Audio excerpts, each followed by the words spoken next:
પૈસા જો લઈ આ જાઓ. પ્રયોગ જી આ પ્રયોગ મેં સફળતાપૂર્વક સરદાર સરોવર નર્મદા નિગમમાં કરેલો. બહુ મોટા પાયે બિલો ચડી ગયા હતા કોન્ટ્રાક્ટરોના. સરકાર પાસે પૈસા નહોતા, નિગમ પાસે પૈસા નહોતા.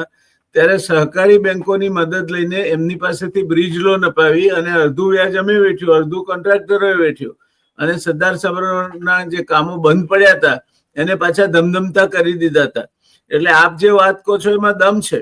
બીજું કે જ્યારે સી.આર. પાટીલ એમના કાર્યકાળ પૂરો થયો અને નિવૃત્ત થયા રાજ્યના ભારતીય જનતા પાર્ટીના પ્રમુખ તરીકે, ત્યારે એમણે પોતાના ભાષણમાં પણ આ વાતનો ઉલ્લેખ કર્યો હતો.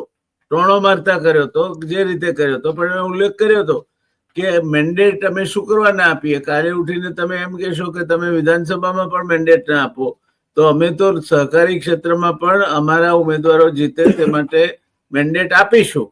એટલે એનો અર્થ એ થયો કે સહકારી તંત્ર પર આજે, અને હકીકત છે, સરકારનો સંપૂર્ણપણે કાબુ છે. એટલે સરકારનો એક ઈશારો, જો જયેશ રાદડિયાએ જે મોડેલ અખત્યાર કર્યું એ મોડેલ પરથી એક સરકારે જીઆર જ કરવાનો રહે કે આ